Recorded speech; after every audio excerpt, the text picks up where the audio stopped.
በተጎዱ የኒኩለር ተቋማት ላይ ፍተሻ እንዳይደረግ ኢራን አገደች።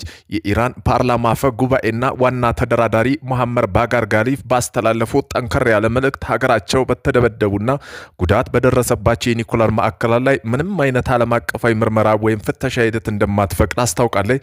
በዚህም ጉዳይ በዜና ጥንቅራችን አካተናል።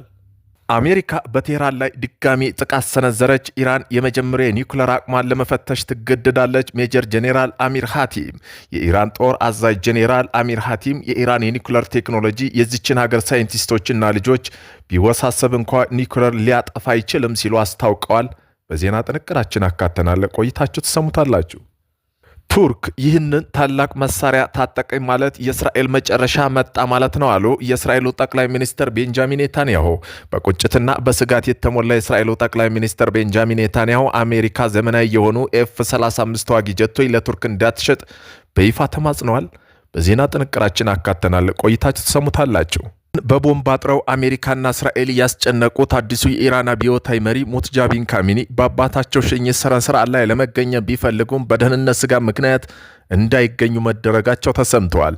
በዚህ ሽኝት ስነ ስርዓት ላይ ለረጅም ጊዜ ተሰውሮ የቆዩት አስፈሪውና የኢራን የቁርጥ ልጅ የሆኑት ጄኔራል መሐመድ ዋሂድ ብቅ ብለው ታይተዋል። በዜና ጥንቅራችን አካተናል። ቆይታችሁ ሰሙታላችሁ።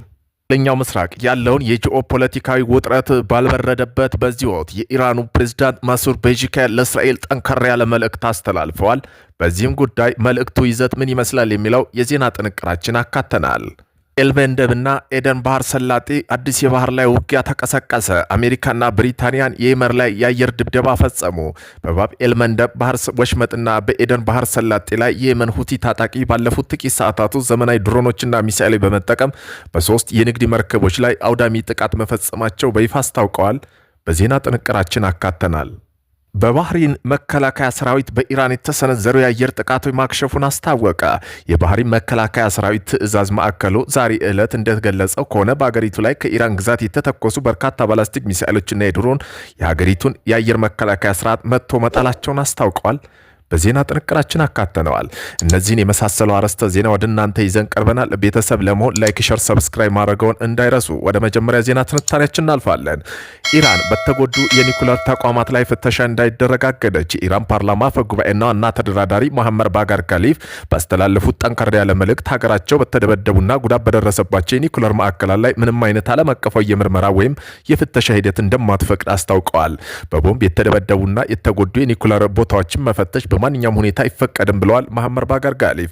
በዚህም ዋና ዋና ነጥቦችን ሲያናገሩ የቴህራን ግልጽ አቋም ኢራን በተጎዱ የኒኩለር ተቋማት ላይ የሚደረግ ቀጥተኛ ፍተሻ ሙሉ በሙሉ ውድቅ አድርጋለች። በዚህም ወቅታዊ ሁኔታ ይህ ውሳኔ የተሰማው በኢራን የኒኩለር ፕሮግራምና ዓለም አቀፍ የቁጥጥር ተቋማት IAEA መካከል ያለ ውይይት በቀጠለበትና በቀጠናው ውጥረት በበረታበት ወቅት ነው። በዚህም ቀጠናዊ ስጋት ውሳኔ በዓለም አቀፍ ማህበረሰብና በኢራን መካከል ያለው አለመግባባት ይበልጥ ሊያወሳስበው እንደሚችል ወዲሁ እየተገመተ ይገኛል። አሜሪካ በቴህራን ላይ ድጋሚ ጥቃት ሰነዘረች። ኢራን የመጀመሪያ የኒኩለር አቅሟን ለመፈተሽ ትገደዳለች አሉ ሜጀር ጄኔራል አሚር ሀቲም። የኢራን ጦር አዛዥ ጄኔራል አሚር ሀቲም ኢራን የኒኩለር ቴክኖሎጂ የዚችን ሀገር ሳይንቲስቶችና ልጆችን ቢሰውብንም እንኳ የኒኩለር ሊጠፋ አይችልም ሲሉ አስታውቀዋል። እናም በአሜሪካና በቴህራን ላይ ጥቃት ከሰነዘረች እስላማዊ አብዮታዊ ዘብ IRGC በጦርነቱ የመጀመሪያ የኒኩለር አቅሙን ለመፈተሽ ይገደዳል ብለዋል። ይህ ማስጠንቀቂያ የመጣው ውጥረቱ ከፍተኛ ደረጃ ላይ በደረሰበት ወቅትና ስምነቱን እያፈረሱ ሲደበድቧት ባለበት ጊዜ መሆኑን ይብለጥ አሳሳቢ ያደርጎታል። ትራምፕ ኢራንን በካርታው ላይ አጠፋታለሁ በማለት ያስፈራሩ ሲሆን የዩኤስ አብርሃም ሊንከን የሚመራው ባህር ኃይል ጥቃት ቡድንም በክልሉ አሰማርተዋል። ነገር ግን ቴህራን እንደማትበገር ግልጽ አድርጋለች። ሜጀር ጄኔራል ሀቲም ጠላት ስህተት ከሰራ ያለምንም ጥርጥር የራሱ ደህንነትና የክልሉ ደህንነት የጽዮናዊ ስርዓት ደህንነት አደጋ ላይ ይጥላል ብለዋል። እስላማዊ ሪፐብሊክ ሀገር የምታጣው ነገር የላትም። አሜሪካና እስራኤል የኒኩለር ተቋማት በቦምብ ከደበደቡ፣ ሳይንቲስቶቻችን ከተገደሉ፣ አያቶላ አሊ ካሚኒ ከተገደሉ በኋላ ቴህራን ህልውናዋን ለማረጋገጥ ብቸኛዋ መንገድ የኒኩለር ቦምብ መከላከያ መገንባት አማራጭ የሌለው ግዴታ መሆኑን ወስናለች ሲሉ ጄኔራሉ ተናግረዋል። ኢራን የኒኩለር መታጠቅ የምትፈልግ ሀገር አልፈለገችም ነበር። ነገር ግን እሷን አሜሪካ ትዕቢትና ድብደባ ስምነቶች ለማክበር ፈቃደኛ ለመሆኗ ቴህራን ወደ ቀየረችው ብቸኛ መውጫ የሌለው መንገድ ገፍቷታል ብለዋል። በመሆኑም ኢራናዊ የኬሚካል ኢንጂነሪንግ ሞይሰስ ኤምቺ አናላይሲስ ወርልድ አካዳሚክ ፕሮድካስት ዳይሬክተር እንዳሉ ከሆነ ፈተናው አብቅቷል፣ የኒኩለር ደረጃ ከፊታችን ተዘጋጅቷል ብለዋል። ደረጃው ከምን ጊዜም በላይ ቀርቧል ሲሉ ገልጸዋል። አሜሪካም ለራሷ አስከፊ ቅዠት ውስጥ የገብታ የራሷን ድክመት ራሷ ዋነኛ መሐዲስ ሆናለች ብለዋል። አሁን ላይ ደግሞ አይአርጂሲ በጦርነቱ መሃል አቶሚክ አቅሟን ለመፈተሽ እየዛተች ነው። አሜሪካና እስራኤል በጣምራ የኢራን የኒውክሌር ጣቢያ ማዕከል ላይ እያወረዱ እያጨዱት የነበረ ቢሆንም ኢራን ግን በጭራሽ ኒውክሌር ጋር አልደረሱም ብላለች። በዚህም ምን ሊፈጠር ይችላል የሚለው የዓለም ስጋት ሆኗል።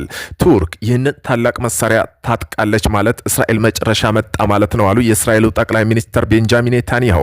የእስራኤሉ ጠቅላይ ሚኒስትር ቤንጃሚን ኔታንያሁ በቁጭትና በስጋት የተሞላ ንግግር አሜሪካ ዘመናዊ የሆኑት ኤፍ-35 ተዋጊ ጀቶች ለቱርክ እንዳትሸጥ በይፋ ተማጽነዋል። ኔታንያሁ ከፎክስ ኒውስ ጋር ባደረጉት ቃለ ምልልስ ቱርክ ኤፍ-35 ጀቶች ካገኘ በስተመጨረሻ መካከለኛው ምስራቅ ያለው የኃይል ሚዛን ሙሉ በሙሉ ይገላበጣል። ይህም እስራኤል ደህንነትና የአየር የበላይነት ክፉኛ አደጋ ይጥለዋል ሲሉ አስጠንቅቀዋል። የቱርክ ኤፍ-35 ጀት ወይም የተዋጊ አውሮፕላን ሞተሮች ልታገኝ አይገባም ያሉት ኔታንያሁ የቱርኩ ፕሬዝዳንት ረሲፕ ጣይብ ኤርዶሃን በመጥቀስ ቱርክ ታላቅ ሀገርና ነገር ግን መሪዋ እስራኤል እንድትጠፋ በይፋ እየተጣረ ያድራል። ኤርዶጋን ግማሹን ቆጵሮስ ተቆጣጥሯል፣ ግሪክን ያስፈራራል፣ እንዲሁም ኢየሩሳሌም ቅዱስ ነጻ እናወጣለን እያሉ በይፋ ይናገራሉ በማለት በፍርሃት ገልጸዋል። በአንካራና በቴል አቪቭ መካከል ያለው ውጥረት ከፍተኛ ሁኔታ በጨመረበት በዚህ ወቅት የቱርክ የውጭ ጉዳይ ሚኒስትር ሀካን ፊዳን በሰጡት መግለጫ እስራኤል አሁን ላይ ለመላው ዓለም ማህበረሰብ ትልቅ ስጋትና መቅሰፍት ሆናለች ብለዋል። በሌላ በኩል የአሜሪካው ፕሬዝዳንት ዶናልድ ትራምፕ በቱርክ ወደ ኤፍ-35 የጋራ ፕሮግራም እንድትመለስ መንገድ ሲከፍቱ እንደሚችሉ ፍንጭ ሰጥተዋል። ቱርክ ቀደም ሲል የዚህ ፕሮግራም አካል የነበረ ቢሆንም 2019 የሩሲያን ኤስ-400 ሚሳኤል መከላከያ በመግዛቷ ምክንያት በአሜሪካ በእቅዷ ተሰርዞ ነበር። አሁን ግን አንካራና ዋሽንግተን አዲስ ወታደራዊ ስምምነት ላይ ድርድር እያደረጉ ይገኛሉ። ፕሬዝዳንት ኤርዶጋን ዶናልድ ትራምፕ በአንካራ ለሚካሄደው የኔቶ ስብሰባ ላይ እንደሚገኙ ያረጋገጡ ሲሆን እስራኤል ግን ይህን ጉብኝት ለቱርክ ታላቅ ዲፕሎማሲና ወታደራዊ ስጦታ ይዞ ይመጣል በሚል በትልቅ ስጋት ውስጥ ወርቃለች። በቦምብ አጥረው አሜሪካና እስራኤል ያስጨነቁት አዲሱ የኢራን አብዮታዊ ዘብ ሙጃቢን ካሚኒ ከአባታቸው ሽኝት ስነ ስርዓት ለመገኘት ቢፈልጉም በደህንነት ስጋት ምክንያት እንዳይገኙ መደረጋቸው ተሰምተዋል። በዚህ ሽኝት ስነ ስርዓት ላይ ለረጅም ጊዜ ተሰውሮ የቆዩት አስፈሪ ኢራን ቁርጥ ልጅ የሆኑት ጄኔራል መሐመድ ዋሂድን ብቅ ብለዋል። ኢራን በታሪኳ አይታ የማታውቀው ጥቃት ደርሶባት መሪዎቿ በሙሉ ተገድለው የሰው ያለ በምትልበት ሰዓት የተገኙት የኢራን ወሳኝና ቁልፍ የጦር መሪ የሆኑት መሐመድ ዋሂድ እስካሁን ኢራን አብዮታዊ ዘብ ከመሩ ወታደሮች መሪዎች ሁሉ እጅግ በጣም ጥበበኛና አካዳሚክ እውቀታቸው የላቁ ዲፕሎማሲና ቢሮክራሲ በደንብ የሚያውቁ ሲበዛም ኮስታራና ቆፍጣና መሪ የሚባሉ ጄኔራል ናቸው። በሌላ በኩል ጭር ሲል የማይወዱት እንዳመጣላላቸው ተናጋሪው ትራምፕ በፈጸሙት ድርጊት በኢራን ቁጣ ተቀስቅሷል። ኢራንም ለትራምፕ ያልተገደበ ድርጊት ፈጣን ምላሽ ሰጥታለች። በመካከለኛው ምስራቅ ያለው የጂኦፖለቲክ ውጥረት በረደበት በዚህ ወቅት የኢራኑ ፕሬዝዳንት ማሱድ ፔጂካን እስራኤል በቀጠናው ሀገራት የምትፈጽመው ጥቃት ዓለም አቀፍ ማህበረሰብ በዝምታ ማለፉን በጽኑ አወገዙ። ፕሬዝዳንቱ ይህን ጠንካራ ትችት ያሰሙት የቀድሞ የኢራን ጠቅላይ መሪ አያቶላ አሊ ካሚኒ የሽኝትና የቅብር ስነ ስርዓት ለማሰብ በተዘጋጀው ታሪካዊ መድረክ ላይ ነው። በንግግራቸው እስራኤል በመላው መካከለኛው ምስራቅ እያባባሰች አለመረጋጋትና በርካታ ሀገራት የምትከፍለው ጥቃት በዓለም ማህበረሰብ ዝምታ መምረጡን እርምጃ አለመወሰዱን በብርቱ ነቅፈዋል። ፔጂካን አክለውም አዲሱ የኢራን አመራር በዚህ ወሳኝ የፈተና ወቅት ላይ ትልቅ ታሪካዊ ኃላፊነት እንደተሸከሙ አብራርተው በዚህም በኋላ ዋነኛ ትኩረታቸው የእስልምና አንድነት ይብለጥ ማጠናከርና በሙስሊሙ ሀገራት መካከል ያለው የትብብርና አጋርነት መንፈስ ማስፋት መሆኑን በማሳሰብ መልእክታቸውን አስተላልፈዋል። በባብ ኤልመንደብና ኤደን ባህር ሰላጤ አዲስ የባህር ላይ ውጊያ ተቀሰቀሰ። አሜሪካና ብሪታንያ በየመን ላይ የአየር ድብደባ ፈጸሙ። በኤደን ባህር ወሽመጥና በኤደን ባህር ሰላጤ የመን ሁቲ ታጣቂ ባለፉት ጥቂት ሰዓታት ውስጥ ዘመናዊ ድሮንና ሚሳይል በመጠቀም 3 የንግድ መርከቦች ላይ አውዳሚ ጥቃት መፈጸማቸው በይፋ አስታውቀዋል። ይህን ተከትሎ የአሜሪካና የብሪታንያ ጥምር ጦር ፈጣን ያጸፋ እርምጃ ወሰደ ሲሆን በሁቲ ቁጥጥር ስር የምትገኘው ስልታዊ የየመን ወደብ ከተማ ሁዴይድ ላይ ተከታታይና ከባድ የአየር ድብደባ ፈጽመዋል። ይህን የተጠናከረ ጥቃት ሆርሙዝ ወሽመጥ ከአሜሪካ ከኢራን ፍጥጫ ጋር ተይዞ የመጣ ሲሆን በቀይ ባህር ንግድ መስመር ላይ ያለው ውጥረት ወደ ከፍተኛ ደረጃ አሳድጎታል። የጂኦፖለቲክ ተንታኞች እንደሚሉ ከሆነ የሁቲ እርምጃ ምዕራባዊ ባህር ኃይል መከላከያ ለመፈተሽ ዓለም አቀፍ የነዳጅ ሸቀጦች ትራንስፖርት ይብለጥ ለማናጋት የታለመ አዲስ የቀጠና ጦርነት ስምሪት አካል ነው ተብለዋል። በባህሬን መከላከያ ሰራዊት በኢራን የተሰነዘረ የአየር ጥቃት ማክሸፉን አስታወቀ። ባህሬን መከላከያ ሰራዊት ትዕዛዝ ማዕከል ዛሬ ባስተላለፈው መልእክት እንደገለጸው ከሆነ በሀገሪቱ ላይ ከኢራን ግዛት የተተኮሱ በርካታ ባላስቲክ ሚሳይልና የድሮን የሀገሪቱ የአየር መከላከያ ስርዓት መጥቶ መጣላቸውን አስታውቀዋል።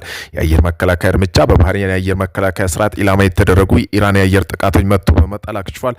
በመከላከያ ዝግጁነት ሁሉም የጦር ክፍሎች ሀገሪቱን ለመከላከል ከፍተኛ ውጊያ ዝግጅት ላይ እንደሚገኙ ገልጸው መንግስትም በዚህ ማስጠንቀቂያ ከፍተኛ ጥንቃቄ ዓለም አቀፍ የሰብአዊ መብት ሕግ የጣሰ አሳፋሪ ድርጊት ሲል ወቅሶታል። እንዲሁም ዜጎች በየአካባቢው ሊገኙ የሚችሉ አጠራጣሪ የጥቃቱ ፍርስራሾች እንዳይነኩ አስጠንቅቀዋል።